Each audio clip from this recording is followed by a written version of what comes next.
Vamos con esta segunda parte. La pregunta acá es, ¿bajo qué requisitos podemos admitir el juicio en ausencia? Y específicamente sí refiriéndonos ahora a la ley 27784.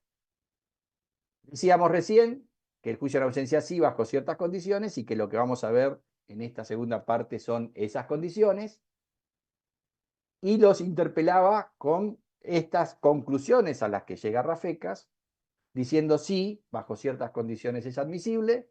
Primer condición, que haya tenido conocimiento suficiente de los hechos o de la existencia del proceso. Y ahí ya les mencionaba, bueno, ¿qué se necesita? ¿Que conozcan las dos cosas o basta con una? Y en segundo lugar, y el tema más importante, es la previsión de un mecanismo real y eficaz, que para Rafecas es una revisión integral de la sentencia, lo cual es un recurso que tiene que tener ese estándar, pero hay que ver si eso es suficiente. Vamos a ver que, como decía la primera parte, en este informe de la asociación, además de dar el menú de virtudes que tiene el juicio en ausencia, va a decir qué se necesitaría para que ese juicio en ausencia sea compatible, en definitiva, con el debido proceso. Y va a decir que hay que incluir para eso ciertas garantías procesales que se le deben respetar a la persona a la que se le sigue el proceso en ausencia y es condenada. En primer lugar, repetir el juicio. Acá ya no habla de un recurso, habla de juicio nuevo. Segundo lugar, notificar la acusación y permitir participar. Perdón, la obligación de notificar al acusado. No dice de qué hay que notificarlo, de la existencia de la causa o de la acusación. Son dos cosas distintas. Cero, bueno, algo que no es, pero por ejemplo, para casos como el de AMIA o de esta trascendencia, una supervisión de organismos internacionales para evitar abusos, interesante como un sistema de protección, digamos, supraestatal. Y no menciona esto, pero que es una verdad de perogrullo, ¿no? Que haya un defensor en todas las etapas del proceso. Y es tan verdad de perogrullo que Fiumara, que como les decía en la primera parte, es un académico que ha trabajado mucho sobre juicio en ausencia, obviamente lo pone en primer lugar eso como exigencia. Hay un artículo que está publicado en la web, juicio en ausencia, respecto de la ley esta. Por supuesto que tiene muchos trabajos anteriores, mucho más sólidos, pero bueno, este es un artículo cortito que remite a la aplicación de esta ley. Va a decir entonces, en primer lugar, lo primero que se necesita es que haya defensor técnico en todas las etapas. Después, va a hablar como una exigencia de que esté notificado el acusado y ver cuál es el alcance que tiene que tener esa notificación cuando no son localizables, ¿no? Respetar todas las etapas recursivas del proceso que prevé el código que estamos aplicando. Y lo último, y lo plantea con cierta ambigüedad, habla de un recurso amplio de revisión, y el amplio de revisión pareciese que quiere apuntar a esta revisión integral, o que pueda, bueno, ese recurso amplio de revisión, así lo dice, ¿no? Un recurso amplio de revisión que pueda otorgar la posibilidad de un nuevo juicio en caso de detención. Lo pone medio vidrioso esto. Las primeras tres cosas están bastante bien, digamos, no ofrecen grandes discusiones, aunque vamos a ver que en la ley sí hay alguna discusión que dar, pero esta afirmación es bastante ambigua, o es un recurso amplio de revisión o es un nuevo juicio. Un recurso amplio de revisión que dé la posibilidad de un nuevo juicio permite distintas lecturas. Vamos a ir desmenuzando esas exigencias que nos hace Fiumara, remitiéndonos al texto de la ley. Defensa, que es el primer requisito, ni duda que está bien cumplido. Se le agregó un párrafo al 104 del Código Levene, un párrafo al 6 del Código Federal, que dice, el texto es análogo para los dos códigos: si fue declarado en ausencia el juicio, el juez tiene que designar un defensor de oficio si ya no tiene uno de su confianza. El imputado siempre conserva el derecho de designar a un particular o continuar con el oficial asignado. Y después en el 431 quinquies y el nuevo artículo 343 cuater del federal y del Levene va a decir que hay que notificar, hay que designar defensor y hay que garantizar ejercicio de los derechos de defensa. ¿Cómo lo dice la norma? Dice el juez notificará al defensor y en su caso a los familiares o allegados del imputado del auto que declara que el proceso continuará en ausencia. En ese mismo acto se le informa cuáles son las normas aplicables en este procedimiento y ahí si no tuviera hasta ese momento defensor, el juez le designará uno de oficio. Siempre el imputado puede designar un defensor de confianza y durante el proceso, en ausencia, no es requerida la presencia del imputado para ningún acto procesal, siendo que todos los derechos que el código les da al imputado, por este código o por otras leyes, lo que va a garantizar la vigencia de esos derechos es que los pueda ejercer el defensor en su representación. Le diría que en esto no veo mayores problemas, aunque hilando fino puede encontrarse seguramente algún cuestionamiento.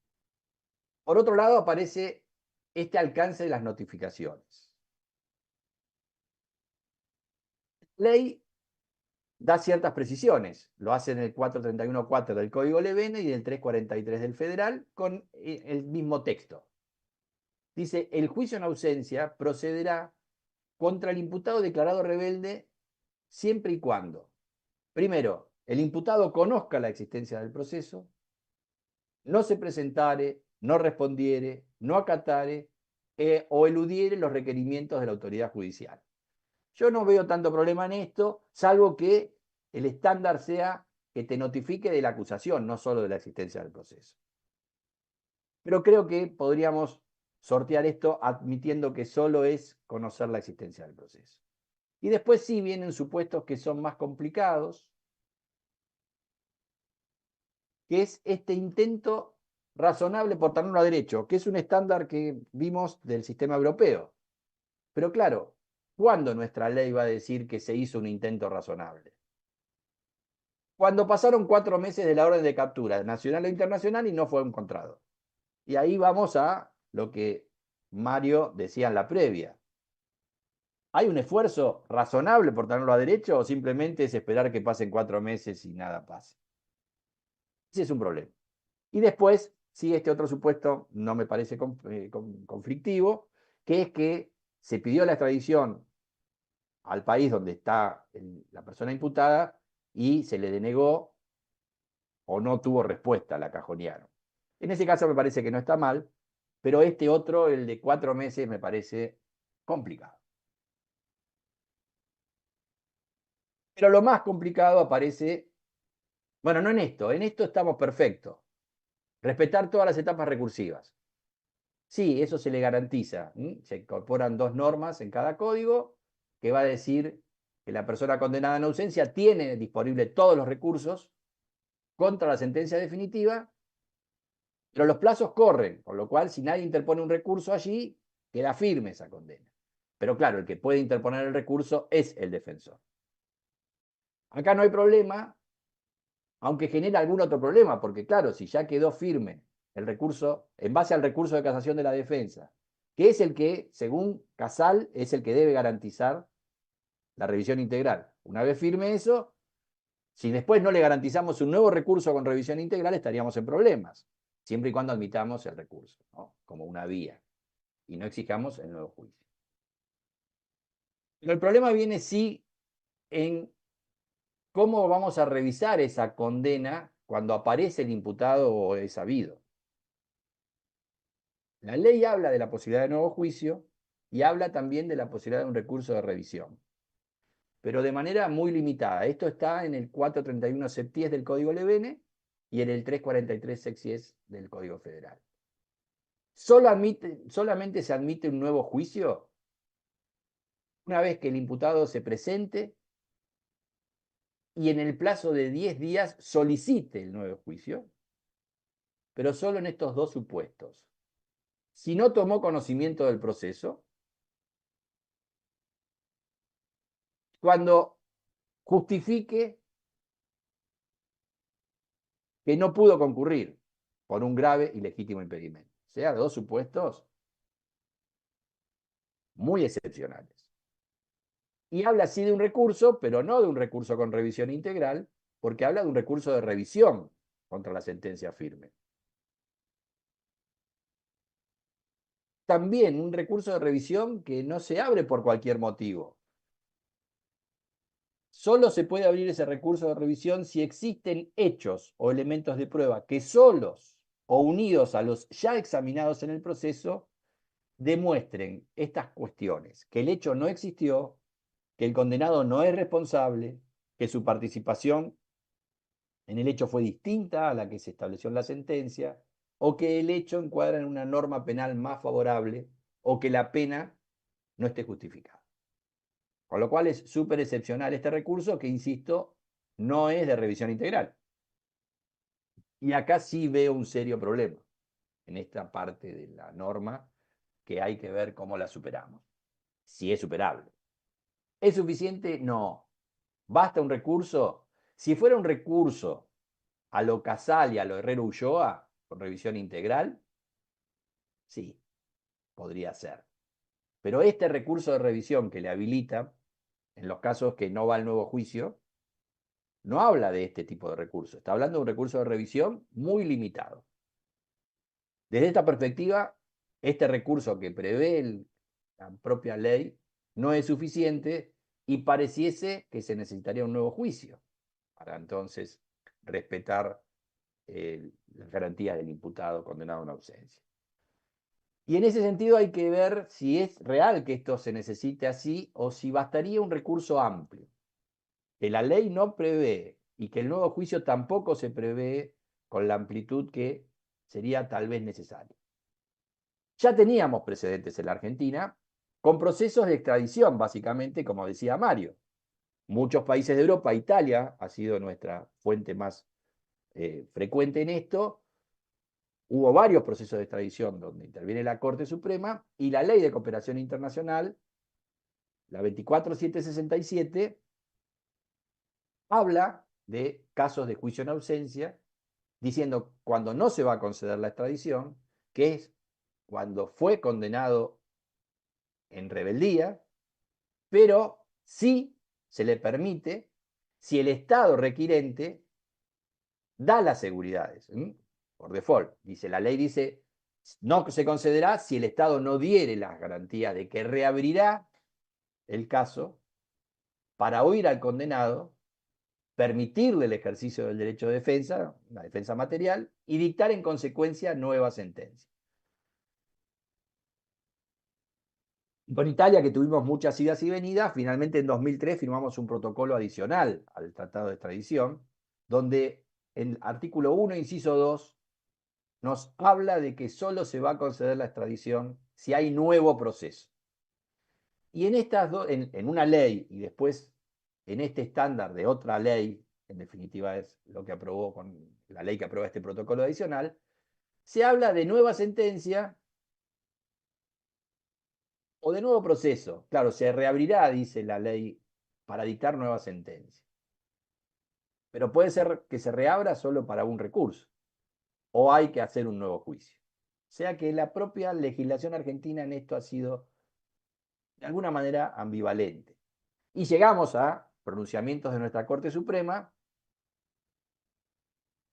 en estos procesos de extradición, insisto, muchos de ellos con Italia, como Nardelli, que Nardelli es después de, es importante porque es después de que se reforma la Constitución y se incorporan los pactos a la Constitución, es de 1996. Y ahí en Nardelli recuerdan toda esta jurisprudencia histórica que venía trayendo la Corte con Italia, diciendo de que solamente se puede admitir la extradición si el Estado italiano autoriza un nuevo juicio con su presencia. El estándar que venía sosteniendo históricamente la Corte era nuevo juicio. En el considerando 14, traen a colación las normas de los pactos que habían sido constitucionalizados en el 94. El 14.3d, fuerte del Pacto Internacional de Derechos Civiles y Políticos de hallarse presente en el proceso, y el 8.1, derecho a ser oído, del Pacto de San José de Costa Rica. Y allí en el voto de Belucio, Vázquez, Bosquiano y López, dicen: el derecho de estar presente en la audiencia es, en materia penal, un elemento esencial del proceso justo, ya que en un procedimiento penal el abogado defensor nunca sustituye totalmente al acusado. Por eso la necesidad de este nuevo juicio, para que pueda estar presente y ejercer personalmente su defensa material.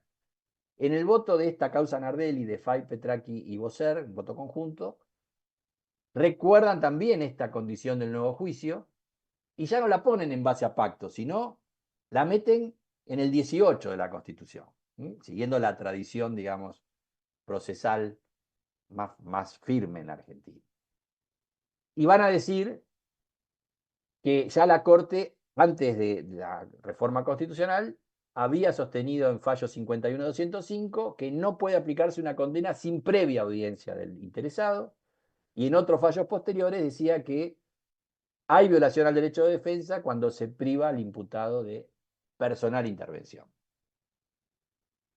En el considerando 15 dice, repite lo que habían dicho sus colegas: en el procedimiento penal el abogado defensor nunca sustituye totalmente al acusado, y le agregan: la asistencia a un acusado no se concibe sin una posibilidad de contacto entre el acusado y el abogado defensor. Esto le vendría, obviamente, muy bien a los argumentos de la defensa de que no tenía contacto en la causa AMIA con sus imputados, con sus defendidos, de modo tal que estaba con orfandad en términos de cómo ejercer, diseñar la estrategia de defensa. Después, en el considerando 19, marcan nuevo proceso. Si la parte requiriente no diese la seguridad del derecho a nuevo proceso, o sea, si el Estado requiriente, entonces no se puede habilitar la extradición. Se necesita nuevo juicio, nuevo proceso, con lo cual el estándar de la Corte, por lo menos en estas causas de extradición, no hablaba de un recurso, sino de un nuevo juicio. Y eso se va manteniendo a lo largo del tiempo. En Cauchy, en el 98, dice justamente que los recursos que brindan posibilidad de revisión limitada y excepcional no satisfacen la exigencia del nuevo juzgamiento. Pues en Fabrosino, en el 2000, van a decir que no puede, bueno, había dado ciertas seguridades el Estado requiriente de que iba a haber un recurso. Y la Corte allí le dice: mire, esas seguridades que nos da de que hay recursos extraordinarios no pueden equipararse a la asunción de un compromiso concreto por parte del Estado requiriente de someter efectivamente al condenado a un nuevo proceso. De hecho, son casos de Italia que terminan dando lugar a ese convenio nuevo, ese protocolo adicional que habla de nuevo juicio de los dos estados. Y en Re Ivo del 2000 también dice que sea asistido por un defensor en el juicio en ausencia no subsana el agravio de las garantías invocadas. Para que estén respetadas es indispensable que quien fue acusado se encuentre presente en el proceso, tenga la posibilidad de defenderse personalmente, tenga la posibilidad de ser asistido por un defensor de su confianza y de comunicarse libre y privadamente con él. Con lo cual, el estándar de la Corte parece ser que solo es nuevo juicio. Y lo traemos a tiempos más recientes, en 2023, incluido Maqueda, que todavía estaba integrando la Corte. En este caso, que es un caso de Croacia, se va a decir que hay que hacer lugar a la extradición porque Croacia garantizó el derecho a un nuevo juicio, brindó esas condiciones. Y después tenemos en 2023 también, firmado por los 4 jueces, una extradición a Francia. Es un caso de un tunecino que había matado a su pareja, caso de violencia de género, donde el agravio era que Francia no había dado las suficientes garantías, y la Corte directamente remite al dictamen del procurador, que fue Eduardo Casal, donde Casal dice: venimos sosteniendo desde la Corte que las seguridades que tiene que brindar el Estado es efectiva y concreta posibilidad de la creación de nuevo juicio. y cita Fabrosino. Y ya este año tenemos un nuevo caso con Italia, Bertolazzi, donde también, ya los 3 jueces, porque Maqueda ya no está, remiten también al dictamen de Casal que va en la misma línea. Tenemos que garantizar un eventual nuevo proceso. ¿Mm? Y ahí cita justamente el protocolo adicional que se celebra en 2003 con Italia, en el caso de Italia. Cerrando el tema, Franco Fiumara, en ese artículo, con esa primera frase que les mencioné que era ambigua, a lo largo del texto después la clarifica. Yo oculté esto para darle un poco de intriga al tema. Él termina diciendo, el juicio en ausencia es constitucional siempre que cuando se presente el imputado se asegure la celebración de un nuevo juicio en su presencia, se le permita el ejercicio amplio del derecho de defensa y se dicte una nueva sentencia. O sea que la nueva sentencia no es consecuencia de un recurso para Fiumara, sino de un nuevo juicio.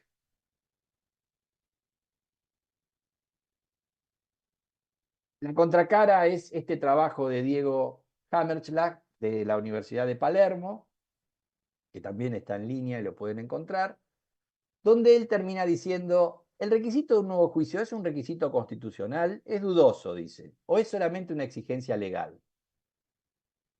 Y termina afirmando, no parece que sea constitucional. Dice, ninguno de los tratados con jerarquía constitucional sujeta la validez de un juicio en ausencia a la garantía de un nuevo juicio, lo cual es cierto. Y termina él, en antítesis a la posición de Fiumara, diciendo que un recurso de revisión satisface el requisito del juicio presencial. Bueno, por lo menos el recurso de revisión que nos da la ley no lo satisface. Y pareciese que hay más posibilidades de que triunfe la posición de la necesidad de un nuevo juicio. Para que encuadrar constitucionalmente la ley, que no es que es toda inconstitucional, simplemente habrá que interpretarla sistémicamente con los pactos y decir que puede existir la condena en ausencia, pero que después tiene que haber o un nuevo juicio o qué. Bueno, la ley trae problemas en esto. No habilita un nuevo juicio como regla, solo en esos 2 casos excepcionalísimos. Que el imputado acredite que no tomó conocimiento del proceso o una causa de justificación de por qué no pudo comparecer. Muy excepcional. Y después sí habilita el recurso de revisión, pero muy limitado. Probar que el hecho no existe, o sea, elementos nuevos que acrediten que el hecho no existió, que no es responsable, que su participación fue distinta a la establecida, que el hecho encuadra en un delito diferente, más favorable, o que no justificó la pena en el tribunal de juicio. Que seguramente eso ya lo hubiera saneado con la revisión integral de recurso de casación que había interpuesto la defensa contra la sentencia. Y no habla entonces este recurso de revisión integral. Problemas gravísimos, les diría. Y después sí hay algún otro problema que mencionamos, esto de que el intento razonable por tenerlo a derecho sea que pasen 4 meses, es cuestionable, pero no me parece que sea el gran cuestionamiento porque con el nuevo juicio estaría todo satisfecho. Pero claro, el talón de Aquiles es que la ley no habilita un nuevo juicio como regla y ese recurso de revisión que habilita tampoco es el que garantizaría una revisión integral. Tenemos problema ahí. No es inconstitucional la ley, hay que lograr una interpretación constitucional de estas normas, viendo si lo que corresponde es, en definitiva, un nuevo juicio o un recurso con revisión integral y ciertas condiciones que ahora vamos a considerar. Habría que ver si alcanza ese recurso siempre y cuando haya revisión integral. La apelación o la casación que interpuso el defensor contra la condena va a ser con revisión integral, pero la persona seguía ausente todavía. El tema es qué pasa cuando es habida. Ahí hay que garantizarle un recurso con revisión integral. Si ese recurso con revisión integral se le garantiza con los estándares de Herrera Ulloa y con el estándar de Casal, con un problema enorme que es cómo se da la inmediación acá, porque el juicio vale y acá se revisa. Todo un problema con la casación positiva, ¿no? Pero le tendríamos que sumar otro requisito. por lo menos para poder considerar que el recurso es suficiente. Que se le permita, dentro de la sustanciación de ese recurso que prevea revisión integral, que pueda ser oído el imputado y que se pueda producir prueba. Eso, por ejemplo, hoy lo permite el Código Federal y los códigos modernos en la sustanciación de las etapas de impugnación, los recursos. Por ejemplo, el 362 del Código Federal dice, si el impugnante requiere durante la sustanciación de un recurso producción de prueba, la ofrece junto con la interposición del recurso, señalando en forma concreta qué quiere probar para que se pueda discutir la admisibilidad de esa prueba y los jueces la van a recibir en la sustanciación del recurso si la estiman necesaria y útil. Se abre de vuelta a prueba. En ese apertura a prueba puede ser oído el imputado si quiere ser oído, y en ese sentido, con estos dos requisitos, podríamos ver si no es necesario el nuevo juicio que parece ser hacia donde apuntó la Corte en todos esos precedentes, y bastaría este recurso de revisión amplia con esta posibilidad de producir pruebas. Lo planteo como interrogante, no lo tengo claro. Me gusta la idea de que se explore esto y les diría que soy permeable a habilitarlo así. Pero tal vez lo que se necesite finalmente sea un nuevo juicio. La ley no es toda inconstitucional, lo que hay que hacer es una interpretación constitucional de estas normas que sí pareciesen que tienen algún problema de no satisfacer plenamente las garantías. Con esto, lo único que tengo claro es que el tiempo lo agoté con creces, así que les agradezco y por supuesto quedo abierto a cualquier comentario, cualquier aporte y cualquier pregunta si es que puedo responderla y les agradezco enormemente a la asociación el espacio tan generoso que siempre me brinda. Muchas gracias. Bueno, Marcelo, un gusto realmente haberte escuchado. Eh, 1 hora y 5 minutos sin pausa. Creo que no tiene tu exposición para alguien que no conocía la, la temática en particular y el enfoque que le diste desde el inicio hasta el final ha sido impecable, como siempre. Eso muestra tu alma de docente, ¿no? La cual, como te decía al principio, Valentín me recalca, que qué lindo que es escucharte y demás.